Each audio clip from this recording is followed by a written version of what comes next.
Hello students, we are continuing MCQ based on case scenario. This case scenario is on hedging of exports under forex. So let us see data given in this scenario. So we are given that EFD Limited is an export business house. The company prepares an invoice in customer currency. Its debtors of US dollar 3 lakhs are due on 1st July of current financial year. Market information as on 1st April of current financial year is given. Exchange rate is given. This is given to us dollar per rupee. Support rate is given. 1 month forward rate is given. And 3 months forward rate is given. Currency futures are given. US dollar per rupee. Contract size है rupees 5 lakh. तो it means ये रुपी के futures हैं आपके. 1 month आपका rate है 0.0155 and 3 month rate है 0.0150. फिर फ्यूचर्स में आपको ये भी मेंशन किया है इनिशियल मार्जिन आपको पे करना है. 1 मंथ के लिए 17,500 है और 3 मंथ के लिए 24,000 है. दिस मार्जिन पर future contract. So interest rates चल रहे हैं इंडिया में 1 मंथ के लिए 7% और 3 मंथ के लिए 6.5%. Then it is given on 1st July of current financial year. The support rate is US dollar per rupee 0.0145 and currency future rates are 0.147. Which of the following methods would be most advantageous to EFD Limited? अब different methods आपके पास available हैं hedging के लिए. तो आपको देखना है which one is best. तो first MCQ we are asking determine the amount of net receipts if export receivables are hedged with currency futures. अब अपने hedging करनी है currency future से. तो पहले डाटा ड्रॉ करके हैं. तो वी आर गिवन क्या है जिसे कि EFD limited. So today our date is given. Today is 1st April and we have receivables of dollar 3 lakhs जो आपको मिलेंगे 1st July. We have receivables जिसे कि for dollar 3 lakhs. देन आपको स्पॉट रेट्स आपको मेंशन किए हैं. Currency के फ्यूचर्स रेट हैं. तो पहले देखते हैं देखो देखिए आप नंबर 1 MCQ में आपको हेजिंग करनी है with futures which are also called currency futures.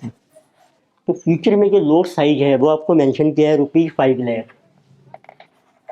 तो सबसे पहले तो देखते हैं कि फ्यूचर के कितने कॉन्ट्रैक्ट आपको एंटर करने पड़ेंगे और कौन सी पोजीशन है. रिसीवेबल्स मींस आपको डॉलर से रिसीव होंगे.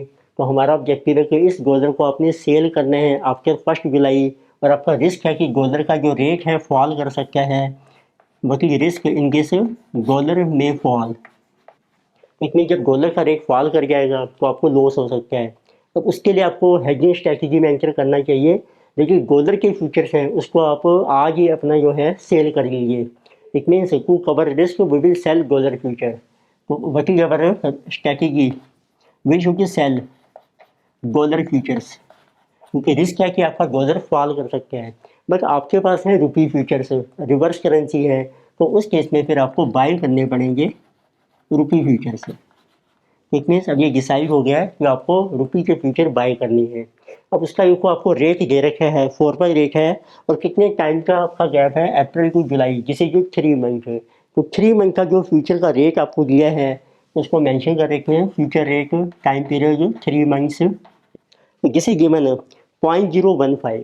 तो इसका रेट आपको दिया है डॉलर 0.015 पर रुपी. तो इट मीन्स अब आप कैलकुलेट कीजिए सबसे पहले कि कितने नंबर ऑफ फ्यूचर आपको एंटर करने हैं. नंबर ऑफ फ्यूचर से आपके पास ये अमाउंट डॉलर्स में है. अब ये जो रेट है ये आपका है पर रुपी. को इस डॉलर को पहले रुपी में कन्वर्ट करके हैं. This will become 3 lakh. उसको आप डिवाइड कीजिए 0.015 से. ये आपके रुपीज़ बन जाएंगे. अब इसको डिवाइड करके हैं एक फ्यूचर में आपका साइज है ₹5 लाख से. ये आपके नंबर ऑफ फ्यूचर्स आ जाएंगे जो आपको एंटर करने हैं. तो जिस one is 3 divided by 3 lakh divided by 0.015 and further divided by 5 lakh. तो जिस इज कमिंग टू 40 फ्यूचर्स. तो 40 फ्यूचर के कॉन्ट्रैक्ट्स आपको एंटर करने हैं. तो अब देखते हैं जब आपको कितनी मतलब है रिसीट्स मिलेंगी. नंबर 1 अब आपके जो डॉलर्स हैं उसको आपने सेल करना है. उसके जो स्पॉट रेट होगा स्पॉट रेट को आपको मेंशन किए हैं.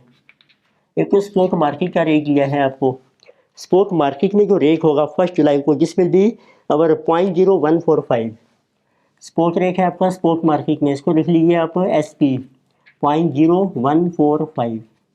ये रेट यही है, डॉलर पर रुपये चल रहे हैं। और ऐसे जो फ्यूचर्स आपने एंटर किए हैं उसका रेट हो जाएगा आपका, जिसे जो वी कैन से F1, जिसे 0.0147 फ्यूचर का रेट है 0.0147।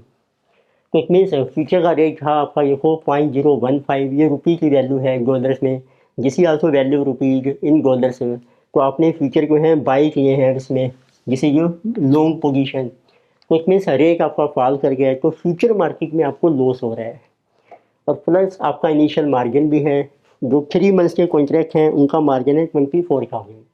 तो लेकर से नंबर 1 देखते हैं कि सपोर्ट आपकी सेल कितने की होगी। सपोर्ट की सेल आपके पास $3 लाख हैं, इनको आप सेल करेंगे उस टाइम जो भी रेट होगा 0.0145, तो ये आपका अमाउंट आ जाएगा रुपीज़ में। तो किसी जगह पर 3 लाख डिवाइडेड बाय 0.0145, तो जिसमें नहीं कमी 206,89,655। अब देखते हैं कि फ्यूचर्स में एक तो जो मार्जिन मनी आपने पे की है उसके ऊपर आपको इंटरेस्ट का लॉस हो जाएगा। तो what is our interest on margin. आपके देखो 40 कॉन्ट्रैक्ट्स हैं, तो एक फ्यूचर कॉन्ट्रैक्ट का मार्जिन आपको मेंशन किया है 24,000। तो आपके 40 कॉन्ट्रैक्ट्स हैं, मार्जिन है 24,000 पर फ्यूचर कॉन्ट्रैक्ट। तो इसके ऊपर जो इंटरेस्ट का रेट है 6.5%, और जो टाइम पीरियड है आपका जिसे जो 3 मंथ्स है, तो 3 महीने का समझो आपको इंटरेस्ट की कॉस्ट पड़ जाएगी इसके ऊपर, जिसे 40 into 24,000 into 6.5%, so divided by our 4, जिसे 15,600। ये आप अपनी कॉस्ट इंटरेस्ट की माइनस कर दीजिए। ये जो सेल करके आपको कैश रिसीव हो रहा है, ये आपकी रिसीट्स हैं। तो अगर आपको देखना है कि लॉस कितना हो रहा है अब आपको फ्यूचर्स में, लॉस इन फ्यूचर्स, तो फ्यूचर में देखो लॉस है आपका 0.015 माइनस 0.0147, ये है आपका पर रुपी।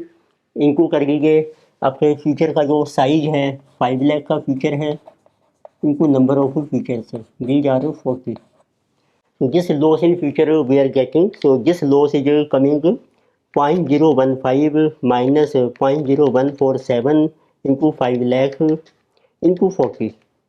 ये आपका कोई लॉस आ रहा है फ्यूचर्स में, so this is coming dollar is 6,000। ये डॉलर्स में चल रहा है रेट आपका 6,000। अब इसको कन्वर्ट कर लीजिए आप रुपीज़ में एट स्पॉट रेट। अब आपका जो स्पॉट रेट है आफ्टर जो 3 मंथ्स हैं, जिसे 0.0145, ये आपका रुपीज़ में आ जाएगा, डिवाइडेड 0.0145। तो दिस अमाउंट इज कमिंग, जिसे जो 413,793, उसको लेस करके आ जाएगी आपकी नेट रिसीट्स। तो these are net receipts after 3 months, जिसे 206,89,655, तो माइनस 15,600 माइनस 413,793। तो this amount is coming rupees 202,60,262। So now you can see which option is correct. So in this case answer is option number C. So option C is correct. Next we have second MCQ. So in this case they are asking determine the amount of net receipts if export receivables are hedged with forward contract.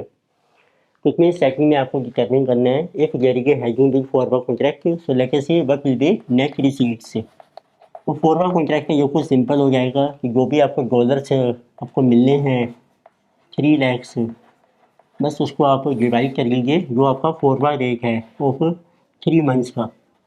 अब forward rate देखो आपको mention किया ही है पहले, 3 months forward rate 0.0146 है।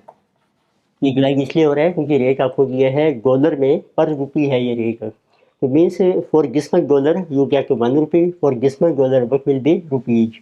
ये आपकी net receipts आ जाएंगी। तो दिस इज अवर 3 लाख, तो divided by 0.0146,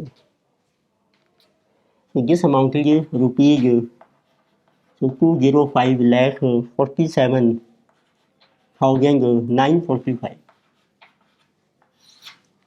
Now you can see which option is correct. Answer is option number B. So third MCQ they are asking, determine the amount of net receipts if receivables are not hedged. अब आपने कोई hedging नहीं करनी है. It means now there is no hedging. उस case में क्या होगा, जो भी करेंसी आपको रिसीव होगी उसको हम सेल कर देंगे, उस टाइम पे स्पॉट रेट होगा.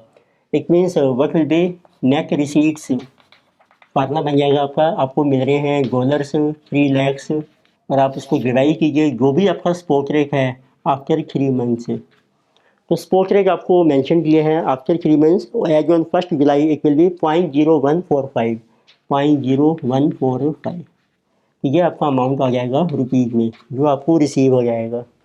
सो जिसमें जो 3 lakhs divided by 0.0145. So this will be rupees 206,89,655. Now you can see, so which option is correct? Answer is जो ऑप्शन नंबर है ए. अब जो आपने तीनों स्ट्रेटजी की हैं जिसमें सबसे ज़्यादा आपको अमाउंट रिसीव हो रहा है वो आपकी बेस्ट स्ट्रेटजी मानी जाएगी.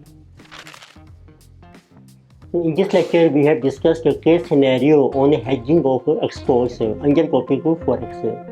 फर्दर टॉपिक्स कंटिन्यू करेंगे नेक्स्ट लेक्चर में. वीडियो आपको अच्छी लगती है सब्सक्राइब कीजिए, रिकमेंड कीजिए, शेयर कीजिए. Thank you.